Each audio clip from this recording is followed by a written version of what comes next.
Hindi Bible study में जुड़े सभी मसीही भाई बहनों का मैं मीता आर्नल्ड कटनी से हार्दिक अभिवादन करती हूँ। आज हम प्रार्थना के विषय में बात करेंगे और सबसे पहले हम ये जानने का प्रयास करेंगे कि प्रार्थना है क्या। वास्तव में प्रार्थना का अर्थ है परमेश्वर से बातचीत। जब हम अपनी बातों को परमेश्वर तक पहुंचाते हैं, कहते हैं, तो इसका अर्थ है कि हम प्रार्थना कर रहे हैं। वास्तव में प्रार्थना का क्रम क्या होना चाहिए, और इसे हम देखने पाते हैं मत्ती रचित सुसमाचार उसके 6वें अध्याय में, जहाँ पर प्रभु की प्रार्थना दी हुई है और उसका एक क्रम दिया है। इस क्रम में हमें प्रार्थना को करना चाहिए, हमें पिता को संबोधन करना चाहिए, परमेश्वर की महिमा और आराधना करना चाहिए, पश्चाताप करना चाहिए, उसके बाद अपने आवश्यकताओं के लिए मांगना चाहिए, फिर शैतान के प्रभावों से बचाने के लिए प्रार्थना करना चाहिए, पवित्र आत्मा की अगुवाई के लिए मांगना चाहिए, और फिर से पुनः हमें परमेश्वर की महिमा को करना चाहिए। एक बहुत ही सुंदर तरीके से यीशु मसीह ने अपने शिष्यों को इस प्रार्थना को सिखाया था और हमें इस स्टेप्स को याद रखना चाहिए और इसी में हमें प्रार्थना करना चाहिए। हम अपने जीवनों में जब प्रार्थना करते हैं, हमारे प्रार्थना के उत्तर हमें 3 प्रकार से प्राप्त होते हैं। एक उत्तर हमें तुरंत हाँ में मिलता है, दूसरा एक उत्तर जो हमें ना में मिलता है तुरंत, और एक उत्तर ऐसा होता है जो ना हमें हाँ में मिलता ना ना में, लेकिन हमें उसके लिए ठहरना पड़ता है। आइए हम इनको वचनों में से देखने पाएंगे कि किस तरह से कुछ उत्तर हमें हाँ में, कुछ ना में, और किसी चीज़ के लिए हमें प्रतीक्षारत भी रहना पड़ता है। प्रार्थना के उत्तर जो हाँ में होते हैं और तुरंत मिलते हैं, उसको हम बाइबल में से देखने पाएंगे। एग्जाम्पल जो है वो शिमशोन के बारे में है, जो हमें न्यायों की पुस्तक उसका 16वां अध्याय 28 से 30 में देखने को मिलता। हम सब शिमशोन की कहानी को जानते हैं, जो इजराइलियों का न्यायी था और इजराइलियों को पलिश्तियों के हाथ से उसने छुड़ाया भी था।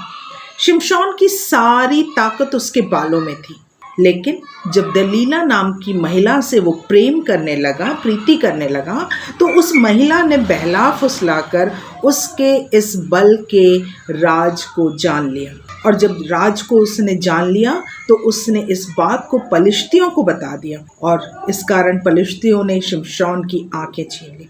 और तब वो समझता है जब इस बात को, तो परमेश्वर को पुकार उठता है और वो घर को गिराने के लिए परमेश्वर से मांगता है। और हम जानते हैं जब वो परमेश्वर से उस घर को गिराने के लिए प्रार्थना करता है, तो परमेश्वर उसकी प्रार्थना को तुरंत सुनता है, घर के दोनों खंभों को दोनों हाथ से पकड़ता है और गिरा देता है। स्वयं शिमशोन और उस छत के नीचे जितने भी पलिश्ती थे, उन पलिश्तियों की मृत्यु हो जाती है। एक ऐसा ही उदाहरण हम नए नियम में भी देखने पाते हैं।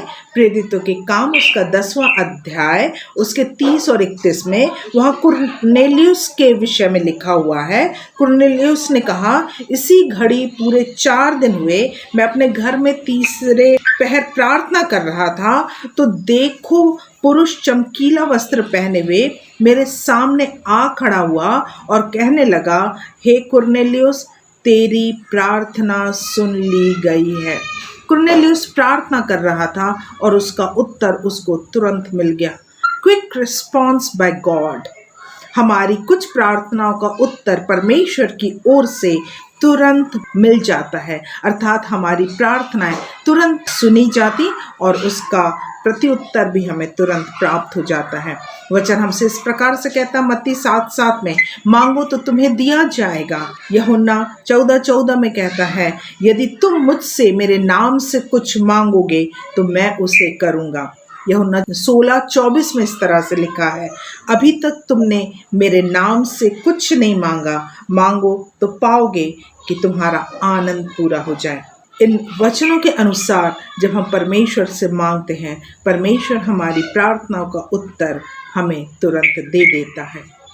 कुछ उत्तर ऐसे भी हैं जो हमें नाम में देखने को मिलते हैं, और हमारे भी बहुत सारी प्रार्थनाओं का उत्तर हमें नाम में मिलता है। बाइबल में एक बहुत ही अच्छा एग्जाम्पल है जो हम में से हर एक जानते हैं, और वो नए नियम में मिलता है यीशु मसीह के बारे में। जब यीशु मसीह गेत्सेमनी बाग में प्रार्थना कर रहे थे और उनका पसीना लोहू बनकर वो ज़मीन पर गिर रहा था, और वो कहता है हो सके तो ये कटोरा मेरे पास से टल जाए। हम जानते हैं वो कटोरा उसके पास से नहीं टला और उसको उसमें से पीना पड़ा, उस कठिन परिस्थितियों में से गुजरना पड़ा।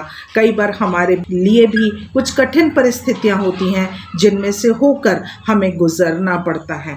इन सब के बाद भी परमेश्वर अपने वचन में हमसे इस तरह से कहता है, ना वो कभी हमें छोड़ेगा, ना वो कभी हमें त्यागेगा। हमारी परिस्थितियां कोई क्यों ना हो, लेकिन हमारा परमेश्वर हमको ना छोड़ता है और ना त्यागता है।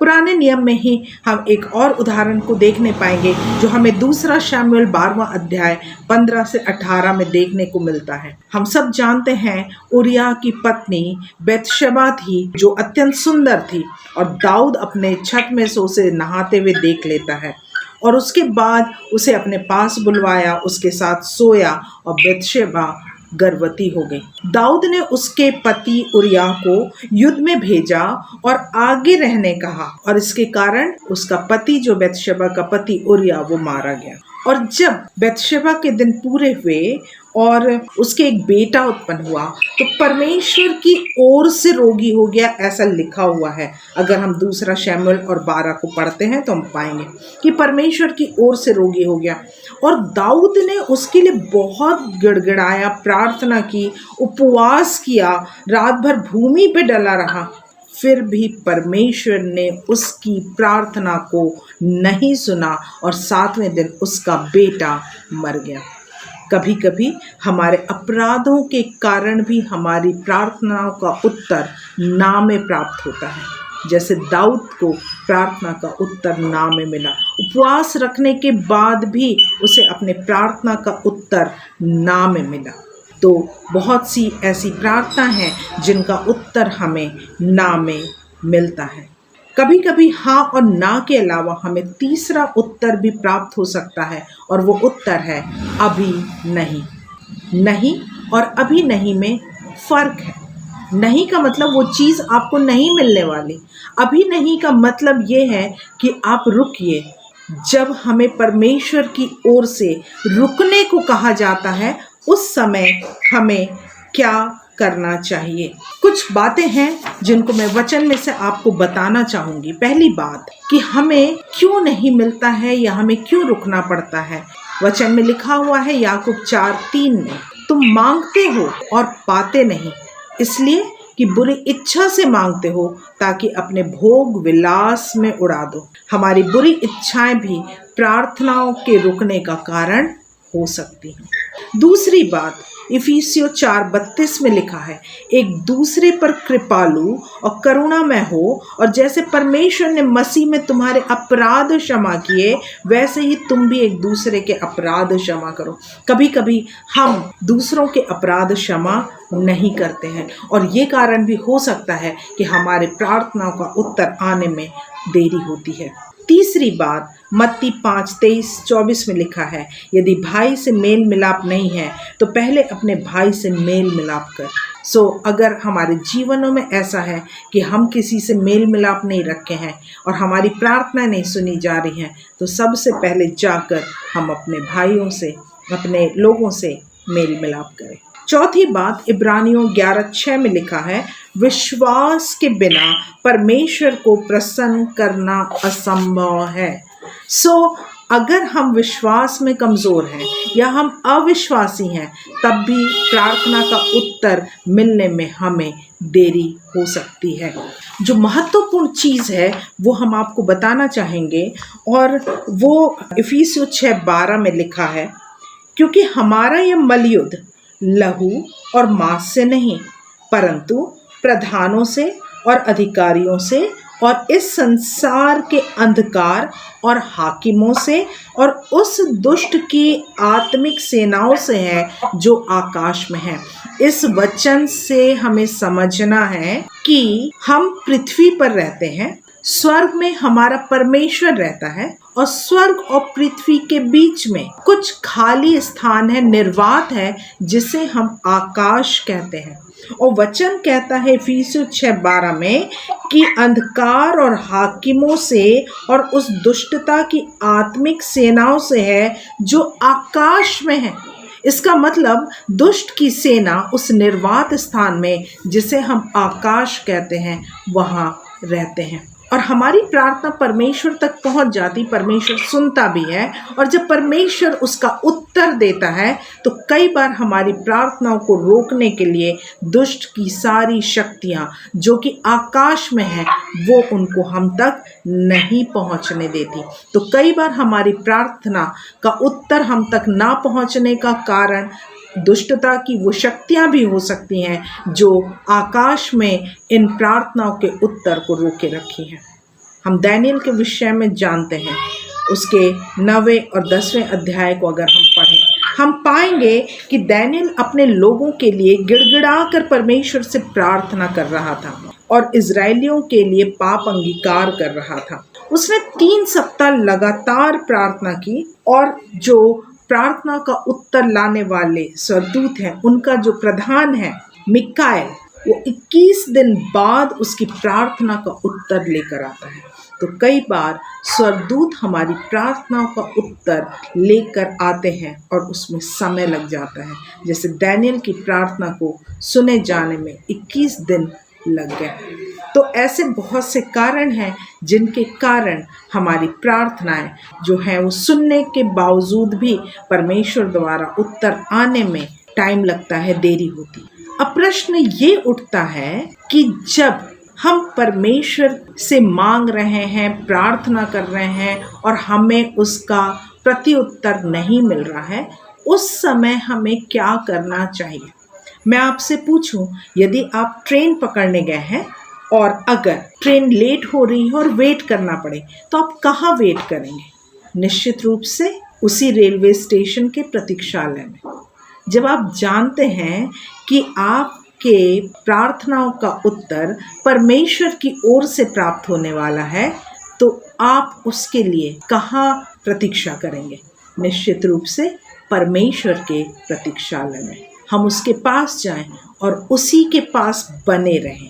कुछ चीज़ें हैं जो मैं वचन में से आपको बताना चाहूँगी कि वो कौन सी बातें हैं जब हमें इस वेटिंग पीरियड में करना चाहिए। जब तक प्रार्थना का उत्तर नहीं आ रहा है, उस समय हमें क्या करना चाहिए? सबसे पहली बात ये है कि हम परमेश्वर से क्षमा प्राप्त करें। यिर्मयाह 31:34 में लिखा है, मैं उनका अधर्म क्षमा करूंगा और उनका पाप फिर स्मरण ना करूंगा। तो हमें अपने पापों के लिए, अपने अधर्म के लिए परमेश्वर से क्षमा मांगना चाहिए। परमेश्वर कहता है, मैं उनके पाप को फिर स्मरण ना करूंगा। दूसरी बात, हम एक दूसरे को भी क्षमा करें। इफिसियों 4:31-32 में लिखा है, सब प्रकार की कड़वाहट, क्रोध, कला, निंदा, सब बैर भाव समेत तुमसे दूर हो और एक दूसरे पर कृपालु और करुणामय हो, और जैसे परमेश्वर ने मसीह में तुम्हारे अपराध क्षमा किए, वैसे ही तुम एक दूसरे के अपराध क्षमा करो। तो पहली बात, परमेश्वर से हम क्षमा मांगे। दूसरी बात, हम एक दूसरे को क्षमा करें। तीसरी बात, उस वेटिंग पीरियड में निरंतर प्रार्थना करते रहें। पहला थिस्सलुनीकियों 5 में लिखा हुआ है, निरंतर प्रार्थना में लगे रहो, उसके 17वें पद में। अगली बात, इस समय जब हम उसका वेट कर रहे हैं, प्रतीक्षा कर रहे हैं, परमेश्वर से हम प्रेम करें। यहूदा 1:21 में लिखा है, अपने आप को परमेश्वर के प्रेम में बनाए रखो। रोमियो 28 में लिखा है, जो लोग परमेश्वर से प्रेम रखते हैं उनके लिए सब बातें मिलकर भलाई ही को उत्पन्न करती हैं। आपकी प्रार्थनाएं जो आप तक नहीं पहुंच रही हैं, अगर नहीं भी पहुंच रही हैं, अगर आप परमेश्वर से प्रेम रखते हैं तो वचन के अनुसार आप इसके लिए प्रोत्साहित हो कि अगर आप परमेश्वर से प्रेम रखते हैं तो आपके लिए सब बातें मिलकर भलाई ही को उत्पन्न करती हैं। अगली बात, हम परमेश्वर का धन्यवाद करते रहें।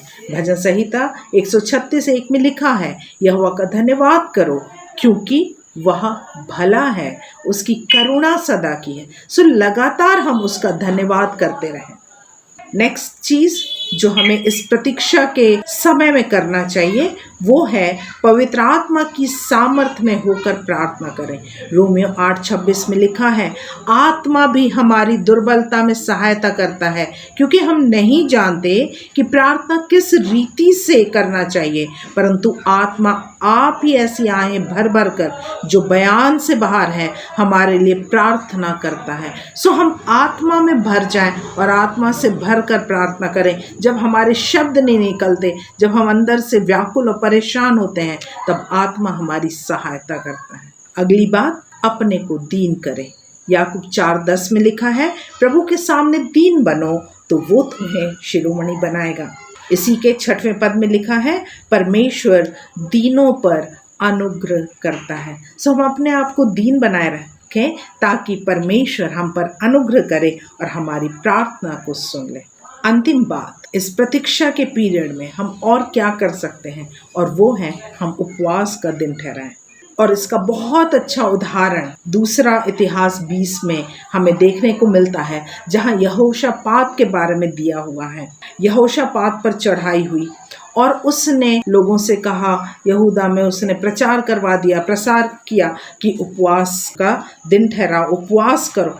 उसने परमेश्वर का धन्यवाद किया, उसने स्तुति किया। और हम जानते हैं, उस अध्याय को पूरा पढ़ें तो हम पाएंगे कि यहोशापात को विजय प्राप्त हुआ। तो हम उपवास के द्वारा विजय को प्राप्त कर सकते हैं, अपनी प्रार्थनाओं के द्वारा। एक और अच्छा उदाहरण योना का हमें पढ़ने को मिलता है, योना की पुस्तक और उसके 3 अध्याय में। हम सब जानते हैं कि परमेश्वर ने नीनवे को नष्ट कर देना चाहा था, लेकिन जब वहाँ बड़े से लेके छोटे तक सब ने उपवास रखा, टाट ओढ़ा, परमेश्वर को पुकारा, परमेश्वर ने अपनी इच्छा को बदल दिया। और 4 अध्याय के लास्ट में जाएं तो वहाँ देखते हैं कि परमेश्वर ने नीनवे को फिर नष्ट करना नहीं चाहा। उसको तरस आ गया नीनवे पे और उसने उसको नष्ट नहीं किया। कभी कभी जब हम उपवास के साथ प्रार्थना करते हैं तो परमेश्वर अपनी इच्छा को बदल कर हमारी इच्छा के अनुसार हमें प्रत्युत्तर देता है। सो हम किसी बात में निराश ना हो। यदि हम प्रार्थना में लगे हैं तो हम परमेश्वर की इच्छा को जानें कि परमेश्वर उसका उत्तर हमें हाँ में दे रहा है, ना में दे रहा है, या हमें प्रतीक्षा करने के लिए कह रहा है। अगर हमें प्रतीक्षा करने के लिए कह रहा है तब भी हम उसमें बने रहें, क्योंकि जो परमेश्वर से प्रेम रखते हैं उनके लिए सब बातें मिलकर भलाई ही को उत्पन्न करती हैं। परमेश्वर बोलने वाले और सभी सुनने वालों को बहुत आयत की आशीष प्रदान करें।